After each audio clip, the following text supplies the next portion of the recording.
உங்க தாயோட வயிற்றிலிருந்து வெளியே வரீங்க. கழட்டி போட்ட டேட்டா கேபிள் மாதிரி ஒரு உடம்பு. நீங்க ஒரு அனகோண்டா. திரும்பின பக்கம்லாம் சேரும் சகதியுமாவே இருக்கு. குட்டி போட வேற இடமே கிடைக்கலையா? சரி, உங்க லொகேஷன் எங்கன்னு செக் பண்ணலாம். நீங்க பிறந்திருக்கிற இடம் அமேசான் மழைக்காடு. நல்ல வேலை. சைனால பிறந்திருந்த 6 மாசத்திலேயே சூப் வச்சிருப்பானுங்க. அப்புறம் 3 நிமிஷத்திலேயே வீடியோ முடிஞ்சிருக்கும்.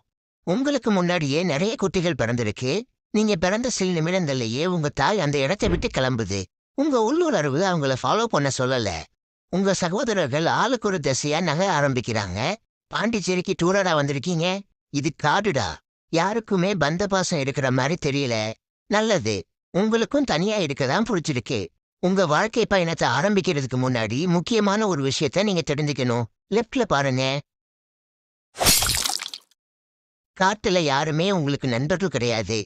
முன்ன பின்ன தெரியாதவங்க கிட்ட டாட்டா காட்டக்கூடாது. நீங்க குட்டியாவும் பலவீனமாவும் இருக்கீங்க. சாகரத்துக்குண்டான 10 பொருத்தமும் பக்காவா இருக்கு.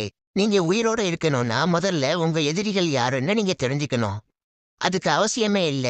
உங்க கண்ணுல படுற எல்லாமே உங்க எதிரிகள் தான். ஒண்ணு நீங்க அதுங்கள சாப்பிடணும், இல்லன்னா அதுங்க உங்களை சாப்பிடும். முக்கியமா பறவைகள், கீரிகள், பெரிய பல்லிகள் கிட்ட கொஞ்சம் கவனமா இருக்கணும். அதோட மத்த பாம்பு இனங்களும் உங்களை விரும்பி சாப்பிடும். மன்னிச்சிடுங்க, கவனிக்கல. லிஸ்ட்ல காட்டு பூனைகளையும் சேர்த்துக்கங்க.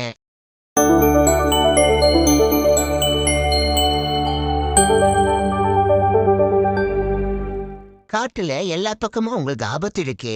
அதனால எப்பவும் மறைஞ்சிருக்கிறது தான் உங்களுக்கு நல்லது. உங்க தோல் நிறம் நீங்க மறைஞ்சிக்க ரொம்பவே உதவியா இருக்கு. அட குருட்டு பூனையாடா நீயே! நீங்க பிறந்த சில மணி நேரங்கள் ஆச்சு. உங்களுக்கு பெருசா பசி உணர்வு இல்ல. எலி, தவளை, சின்ன மீன்கள், பொரிச்ச குஞ்சுகள், பொரிக்காத குருவி முட்டைன்னு காட்டுல நீங்க சாப்பிட நிறைய ஐட்டங்கள் இருக்கு. மெதுவா நீங்க தண்ணீரை நோக்கி போறீங்க. தண்ணீர்ல மிதக்கிறது ரொம்பவே சுகமா இருக்கு. அதோட உங்க உடல் எடை பாதி குறைஞ்ச மாதிரி தோணுது. தண்ணீர்ல நீந்தினபடியே காட்டை சுத்தி வரீங்க. நிலத்துல இருக்கிறத விட நீருக்கடியில ஏராளமான உயிரினங்கள் தென்படுது. பொதுவா அனகோண்டா குட்டிகள் சீக்கிரமாவே வளர்ந்துடும். ஆனா உங்க உடம்பு ரொம்ப கவலைக்கிடமா இருக்கு. வேகமா வளரணும்னா உங்களுக்கு அதிக புரதம் இருக்கிற உணவு தேவை. மெதுவா உணவு தேட ஆரம்பிக்கிறீங்க.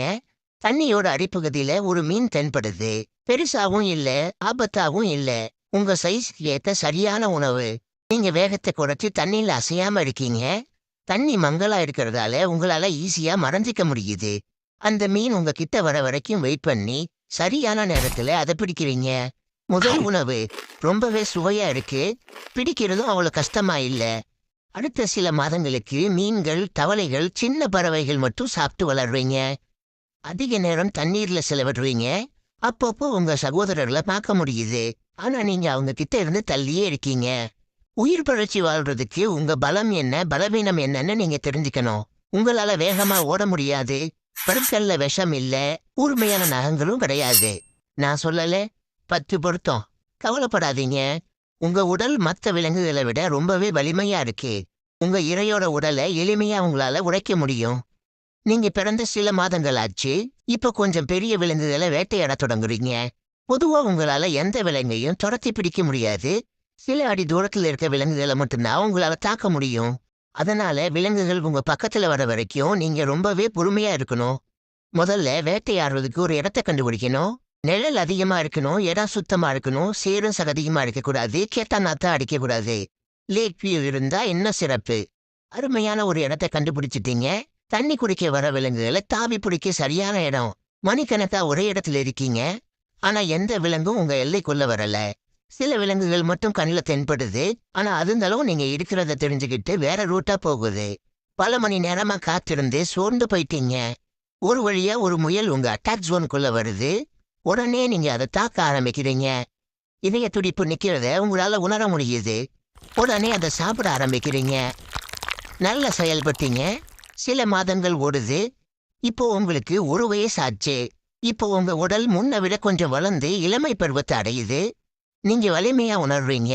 ரொம்பவே சுறுசுறுப்பா செயல்படுறீங்க. சின்ன விலங்குகளை வேட்டையாடி விருத்து போன நீங்க முதல் முறையா ஒரு முதலையை குறி வைக்கிறீங்க. ரொம்ப பெருசா இல்ல, கிட்டத்தட்ட உங்க வயசுதான் இருக்கும் போல. தாக்குதலை தொடங்க சரியான தூரத்துல இருக்கிறது ரொம்ப முக்கியம். சத்தம் போடாம கிட்ட நெருங்குறீங்க. அந்த முதலை உங்களை கவனிக்கல. அது உங்க சகோதரன் தான். கிட்ட போய் கொஞ்சம் ஷேர் கேட்கலாமா? இனிமே முடியாது. முதலைகள் கொஞ்சம் ஆபத்தா தெரியுது. பட்டினி கிடந்து செத்தாலும் பரவாயில்ல. முதலைங்கிற பேரே உங்க மெனுவில் இருக்கக்கூடாது. பசியில நீங்க உணவு தேடி காட்டுல பயணிக்கிறீங்க. உங்க கண்ணுல படுற எல்லாமே ரொம்ப பெருசாவும் ஆபத்தானதாவும் தெரியுது. மரங்கள்ல இருக்க குருவி குஞ்சுகள், பொந்துல இருக்கிற எலிகள்னு சின்ன விலங்குகள் தான் சாப்பிட கிடைக்குது. தூரத்துல ஒரு மான் மேய்ஞ்சிட்டு இருக்கு. பார்க்க ரொம்பவே அழகா இருக்கு. அடிச்சு சாப்பிட்டா 1 மாசத்துக்கு பசி தாங்குமே. மெதுவா அந்த மான் மேய்ஞ்சிக்கிட்டே உங்க பக்கத்துல வருது. உடனடியா நீங்க அதை தாக்க ஆரம்பிக்கிறீங்க. உங்க உடலால அந்த மானை சுத்தி வளைக்கிறீங்க. அந்த மான் அங்கிருந்து ஓட ஆரம்பிக்குது. உங்க முழு சக்தியை பயன்படுத்தி அதோட உடலை இருக்க ஆரம்பிக்கிறீங்க. ஆனா அந்த மான் உங்களை கடுமையா தாக்குது. உங்களால வழி தாங்க முடியல. உங்க பிடி தளருது. அந்த மான் அங்கிருந்து தப்பிச்சு ஓடுது. மெனுவுல மான்களையும் ரிமூவ் பண்ணிடலாமா? மனசு வருத்தத்துல இருக்கிற நீங்க உங்க இடத்துக்கு திரும்பி போறீங்க. பல நாட்கள் பெரிய விலங்குகளை வேட்டையாட ட்ரை பண்ணி தோற்று போறீங்க. வாழ்க்கையில தோல்விகள் சகஜம்தான். வெற்றிகள் புகழ கொடுக்கும். ஆனா தோல்விகள் தான் அனுபவத்தை கொடுக்கும். அதோட பல தோல்விகள்ல கிடைக்கிற அனுபவம் ஒரு பெரிய வெற்றிக்கு உங்களை கொண்டு சேர்க்கும். உங்க திறமைகளை நீங்க இன்னும் வளர்த்துக்கணும். சில வாரங்கள் இப்படியே தோல்வியில போகுது.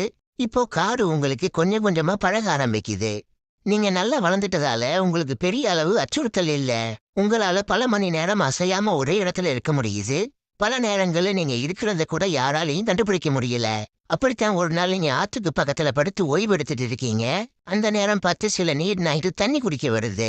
நீங்க இருக்கிறத அதுங்களால உணர முடியல. நீங்க உடனே அதுங்களை தாக்க ஆரம்பிக்கிறீங்க. வயிறு நிறைய சாப்பிட்ட நீங்க நீருக்கரையில போய் ஓய்வு எடுக்கிறீங்க. அதிக உணவு, நிறைய தூக்கம்னு பல வருடங்கள் வாழ்க்கை நிம்மதியா போகுது. இப்போ நீங்க முழுசா வளர்ந்து ரொம்பவே பலசாலியா இருக்கீங்க. அடுத்து நீங்க பண்ண வேண்டியது உங்க சந்ததியை உருவாக்கணும். அதுக்கு முதல்ல நீங்க ஒரு பெண் அனகொண்டாவை ஈர்க்கணும். அப்புறம் போட்டிக்கு வர மத்த அனகொண்டாக்களை தோற்கடிக்கணும். நீங்க ஆல்ரெடி பலசாலியா இருக்கிறதால உங்களால ஈஸியா ஜெயிக்க முடியும். உங்க எல்லையை சுத்தி மார்க் பண்ணி வைக்கிறீங்க. உங்க வாசனையை உணர்ந்த ஒரு பெண் அனகொண்டா உங்களை நோக்கி வருது. நீங்க நாலா பக்கமும் பாக்குறீங்க. போட்டிக்கு யாரும் வரல. நல்லதா போச்சு. உங்க வருங்கால சந்ததியை உருவாக்கியாச்சு. வேலை முடிஞ்ச கையோட அந்த இடத்தை விட்டு காலி பண்றீங்க. குட்டிகளை பாத்துக்க வேண்டிய வேலை உங்களுக்கு இல்ல. ஆனா அதுவும் குட்டிகளை பாத்துக்க போறதில்ல. உங்க அம்மா உங்களை கழட்டி விட்டு போனது ஞாபகம் இருக்குல்ல? உங்க குட்டிகளுக்கும் அதே நிலைமை தான். இப்போ உங்களுக்கு 15 வயசு ஆச்சு. பல வருஷ வேட்டை அனுபவம் உங்களுக்கு இருக்கு. அதனால நீங்க யாருக்கும் பயப்பட வேண்டியதில்ல. மற்ற வேட்டை மிருகங்கள் உங்ககிட்ட இருந்து தள்ளியே இருக்கு. உண்மைய சொல்லணும்னா காட்டுல உங்களுக்கு தனி மரியாதையே கிடைக்குது. ஒருத்தனை தவிர எத்தனையோ மான்களை வேட்டையாடி இருக்கீங்க. ஆனா இது ஒண்ணு மட்டும் உங்களை அசிங்கப்படுத்திக்கிட்டே இருக்கு. இன்னையோட அதுக்கு ஒரு முடிவு கட்டணும்னு முடிவு பண்றீங்க. மெதுவா அந்த மானை பின்தொடர்ந்து போறீங்க. உங்க எதிரி மேயிறதுல பிஸியா இருக்கிறதால உங்களை கவனிக்கல. மின்னல் வேகத்துல பாஞ்சு அதை சாகடிக்கிறீங்க. வருடங்கள் ஓடுது. இப்போ உங்களுக்கு 20 வயசு ஆச்சு.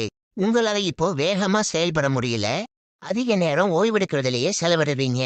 பக்கத்துல விலங்குகள் வந்தா கூட நீங்க தாக்க நினைக்கிறது இல்ல. கடைசியா 2 மாசத்துக்கு முன்னாடி சாப்பிட்டது. பசி உணர்வு கொஞ்சம் கொஞ்சமா போகுது. உடல் எடை குறைந்து கண் பார்வை மங்கி உங்க வாழ்க்கையோட இறுதி கட்டத்துக்கு வந்துட்டீங்க. இன்னும் சில நாட்கள் தான் உயிரோட இருக்க போறீங்க.